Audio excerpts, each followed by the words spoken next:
Florida's about to retire a lot of people, and most of them are aiming straight at the wrong places. Everyone thinks they need beachfront views, zero taxes, and paradise on autopilot.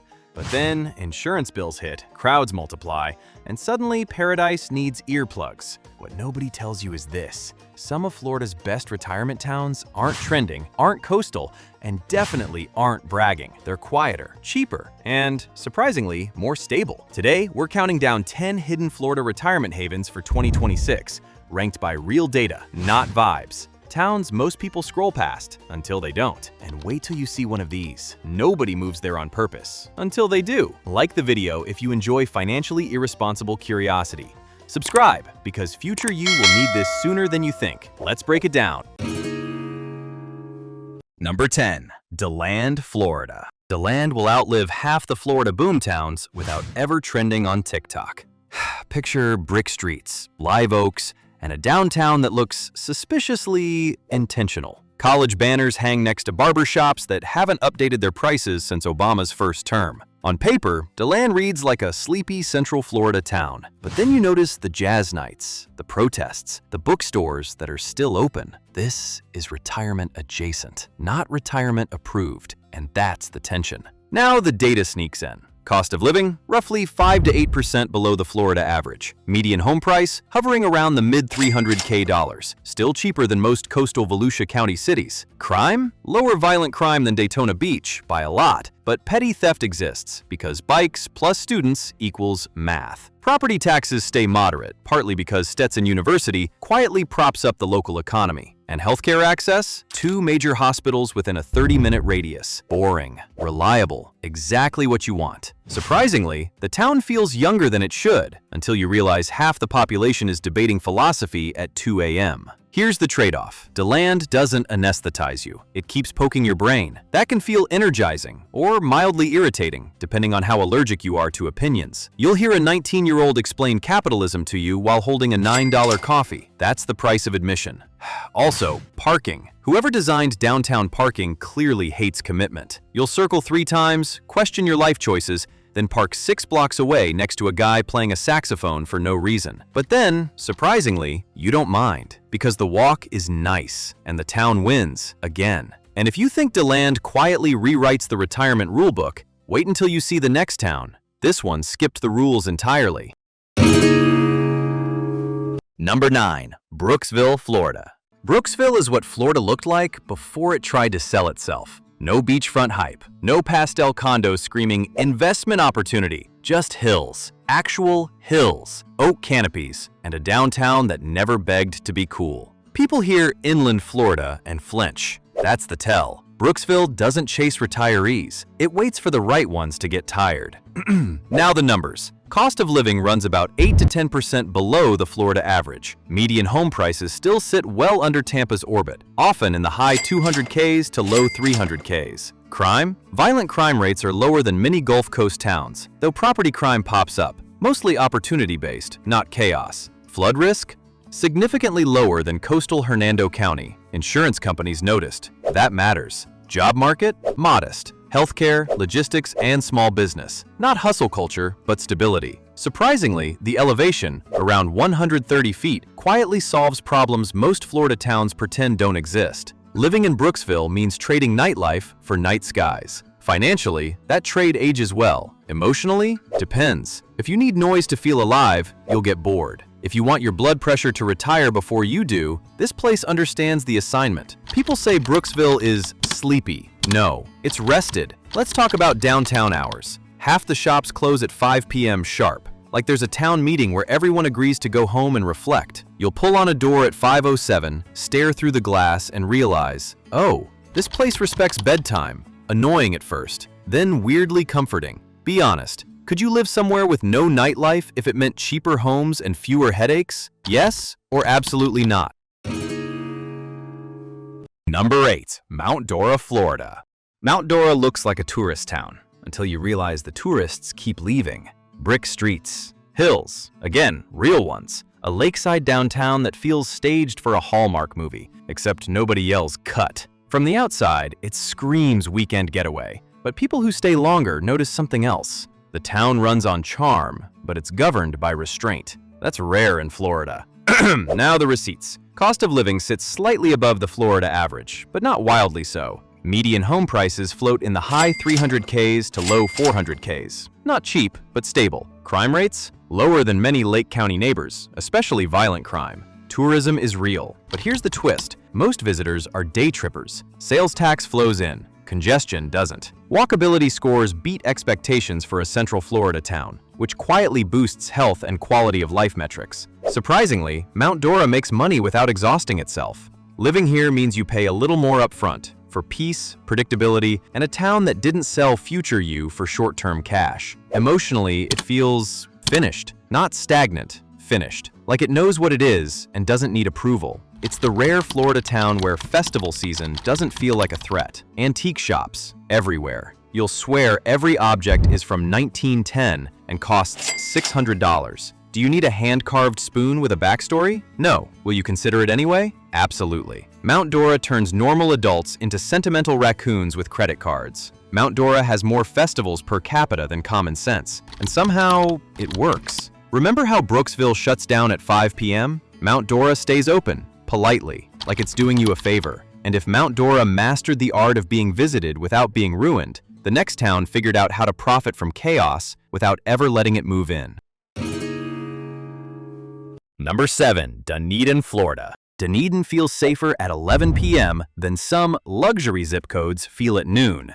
From the outside, it looks like a coastal postcard. Pastel houses, palm-lined streets, that polite Gulf shimmer. People assume it's another overpriced beach town running on sunsets and vibes. But then you notice something odd. Nobody's rushing, everyone's walking, and the town feels organized, suspiciously so. Let's get specific. Cost of living runs above the Florida average, driven by housing demand. Median home prices often land in the mid $400K to low $500K. Not cheap, but intentional. Crime rates? Violent crime is well below national averages, especially compared to nearby metro pockets. The Pinellas Trail cuts straight through town, and residents use it daily. That correlates with higher walkability and better health outcomes. Job access benefits from proximity to Clearwater and Tampa without importing their chaos. Surprisingly, Dunedin prioritized movement over traffic, and it shows. Living here means paying for design choices that quietly improve your life. Financially, you sacrifice upside speculation. Emotionally, you gain consistency. This isn't a town for gambling on growth. It's a town for cashing in calm.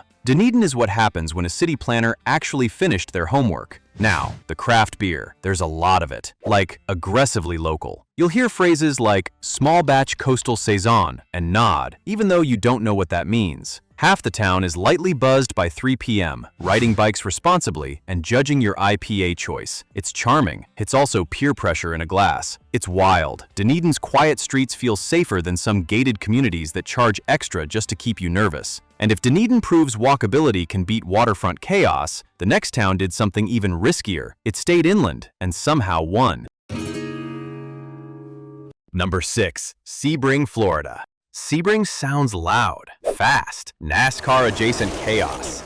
But when the engines shut off, the town does the opposite. It exhales. Inland, lake-heavy, old-school Florida. People assume Sebring is just a racetrack with a zip code. That's lazy. The real lifestyle here is slow mornings, long sightlines, and a town that never tried to impress outsiders. Now let's ground it. Cost of living sits well below the Florida average, and it stayed there through the 2020 to 2024 insanity. Median home prices still hover in the mid 200Ks to low 300Ks, depending on the neighborhood. Crime? Violent crime exists, but stays lower than many similarly priced Florida towns. Property crime is the main issue. Healthcare access is solid for a town this size, anchored by regional medical centers. Job market? Limited, but retirees aren't here to grind. That's the point. Surprisingly, Sebring's lack of hype protected it from getting wrecked by speculation. Living in Sebring is a financial relief valve. Your money stretches, your stress shrinks. Emotionally, it's not flashy, but it's honest. This is a place where time slows down enough for you to notice it. If you need constant stimulation, you'll hate it. If you want your savings to stop bleeding, it starts to make uncomfortable sense. Sebring didn't win the Florida race, it avoided the pileup. Let's talk about summer. It's hot. Not coastal breeze hot. It's why is the sun mad at me hot. You'll plan errands like a military operation, early morning or not at all. Afternoon is for shade, AC, and pretending productivity is optional. Annoying? Yes. But then, surprisingly, you adapt quickly. Picture this: morning lake mist, no traffic noise, just birds, a lawn sprinkler, maybe a neighbor waving like they mean it. Coffee tastes better. Time behaves. Number 5. Apalachicola, Florida. A coastal Florida town that didn't sell out. Apalachicola looks like it fell asleep in the 1800s and never apologized for it. Wooden buildings, working docks, zero urgency. People think it's a cute weekend stop. Oysters, photos, gone by Sunday. But that's the trap. This town isn't preserved for tourists. It's preserved because it refuses to perform. Now, let's get honest. Population? Roughly 2,300, and it likes it that way. Cost of living is below Florida's coastal average, though housing can spike because supply is intentionally limited. Median home prices vary wildly, some modest, some shockingly high, because you're buying scarcity, not square footage. Crime? Violent crime is low, especially compared to larger Gulf Coast towns. The oyster industry collapsed years ago, forcing economic reinvention toward conservation and slow tourism. Surprisingly, losing its biggest industry may have saved the town's soul. Living in Apalachicola means trading convenience for connection. Financially, you won't flip houses here. Emotionally, you might finally slow down enough to notice people. This place doesn't scale. That's the point. If you need Amazon Prime same day, you'll panic. If you want neighbors who actually check on you after storms, you'll settle in fast. Apalachicola is what happens when a town chooses dignity over growth charts. Let's talk about weather anxiety. Storm season here is personal. You don't watch hurricanes, you prepare for them. Sandbags become decor. Everyone suddenly knows meteorology. It's stressful, yes, but also weirdly bonding. Nothing builds community like collectively staring at the Gulf and side-eyeing the clouds. Picture early morning docks, salt air, no traffic noise, just water, wood, and time moving at its own speed. Lunch is seafood you recognize. Nights are dark, actually dark. It's wild. Apalachicola feels safer walking at midnight than some booming cities feel at lunchtime. Be real. Could you live somewhere this slow if it meant real community? Yes or no? Number 4. Inverness, Florida. Inverness doesn't advertise itself, and your resting heart rate notices. At first glance, it reads like classic inland Florida. Lakes, trails, a downtown that never tried to go viral. People assume it's sleepy. That's wrong. Inverness is active, just not loud. This is a town built around motion, walking, biking, paddling, not honking. Now the numbers do the talking. Cost of living runs below the Florida average, especially compared to coastal Citrus County. Median home prices usually sit in the low to mid $300K, depending on lake access. Crime? Violent crime stays lower than state averages, with most incidents being non-violent. The Withlacoochee State Trail runs straight through town. 46 miles of daily, free cardio. Health metrics quietly benefit from that design. Residents move more without thinking about it. Surprisingly, Inverness engineered health into normal life. Living here changes your rhythm. Financially, you're not paying for hype. Emotionally, you stop negotiating with your body. People here don't work out, they live outside. That compounds. Less stress, fewer excuses. Time stretches when movement becomes casual instead of scheduled.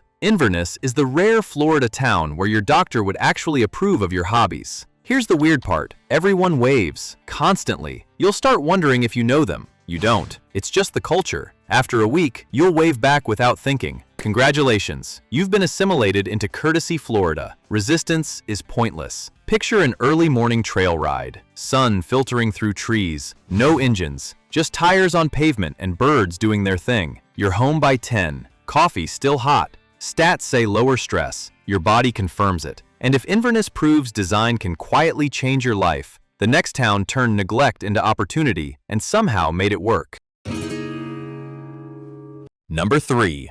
Palatka, Florida. Palatka scares people who only trust Polish. It's riverfront Florida without filters. Old brick, long history, a downtown that looks like it's been through some things. Because it has. Most folks drive past it on the way to somewhere better. That's the setup. And that's exactly why Palatka belongs this high on the list. Here's what actually matters. Cost of living sits well below the Florida average, rent especially. Median home prices often land in the low $200,000 range, sometimes less if you're brave and patient. Crime? Yes, higher than nearby small towns, mostly property crime, not random violence. Context matters. The St. Johns River runs slow and wide here, creating real waterfront value most buyers ignore. Job growth is modest, but infrastructure investment and quiet revitalization are happening. Slowly, deliberately. Surprisingly, neglect created leverage. Living in Palatka is a bet, not a gamble, a bet. Financially, it rewards people who can see forward, not just clean. Emotionally, it asks tolerance. You'll see rough edges. You'll also see potential most people miss. This town doesn't hand you comfort, it lets you build it. Palatka isn't up and coming, it's considering it. Let's talk about heat. River heat. It sticks. No breeze, just humidity sitting on you like it knows your name. You'll think, why am I sweating at 8 a.m.? And then someone reminds you, you're paying half the rent. Perspective returns immediately. And if Palatka proves patience can still pay, the next town turns small town charm into something way more intentional. Number 2. Lake Placid, Florida. Lake Placid sounds like a place you stop for gas, not a place you end up. Tiny town, inland Florida. Blink and you miss it energy. People assume nothing happens here, and that's exactly how Lake Placid gets you. This place doesn't chase attention, it curates calm, and then quietly adds art. A lot of it. Let's ground this in facts. Population sits around 2,400, and it's remarkably stable. Cost of living runs below the Florida average, especially housing. Median home prices often land in the mid-$200,000 range, sometimes lower if you're flexible. Crime? Violent crime rates are low, especially compared to similarly sized Florida towns. Here's the wild card. Lake Placid has more murals per capita than almost anywhere in the US. That's not trivia. It correlates with civic pride, tourism dollars, and lower vandalism. Surprisingly, art became infrastructure. Living in Lake Placid rewires your expectations. Financially, it's forgiving. Emotionally, it's grounding. This is a place where culture isn't performative, it's local. You don't consume it, you live inside it. The town feels held together by intention, not urgency. Lake Placid didn't hire a branding firm. It picked up a paintbrush. Let's talk about quiet. Real quiet. Like, did the internet break? Quiet? Shops close early? Nights get dark? If you're addicted to noise, this will mess with you. But then, surprisingly, you sleep better. And suddenly silence feels expensive. Over 40 large-scale murals. In a town this small? That's not decoration, that's commitment. Remember when we talked about towns that don't try too hard? Yeah, this is the overachiever of not trying. And if Lake Placid proves small towns can have big souls, Number 1 made saying no its entire strategy. Number 1. Cedar Key, Florida. Cedar Key isn't a town, it's a decision. End of the road. Literally, 1 lane in, 1 lane out. No chains, no stoplights, no urgency. People expect a sleepy fishing village cosplay. What they find instead is something rarer, intentional smallness. Cedar Key didn't forget to grow, it declined. Now the reality check. Population hovers around 700. That's not a typo. Cost of living is mixed. Daily life is affordable, but housing is scarce by design. Median home prices can surprise you. Not because of luxury, but because of extreme supply limits. Crime? Violent crime is very low. Everybody knows everybody, and their business. Jobs are limited, mostly tourism, fishing, and remote work. This place filters for people who already opted out. Surprisingly, saying no became the town's strongest defense. Living here forces a recalibration. Financially, you stop spending out of boredom. Emotionally, you slow down enough to feel things again. Storm risk is real. So is resilience. This is not convenience living, it's conscious living. Cedar Key is what happens when a town reads the growth playbook and throws it in the Gulf. Let's talk about convenience, or the lack of it. Grocery run? Plan it. Restaurant options? Hope you like seafood. And waiting. Internet? Good, until it's not. This place will test how addicted you are to frictionless life. Annoying at first, then weirdly freeing, like digital detox but permanent. Picture this. Sunset over water that's actually quiet. No engines, no playlists, just wind, birds, and the sound of nothing asking you for money. Stats say low crime. Your nervous system agrees. Cedar Key isn't boring, one local wrote online. It's just not entertaining you. Exactly. Like the video if this list made you question at least one life choice. Subscribe, because one day you'll Google this exact topic at 2 a.m. and pretend it was an accident.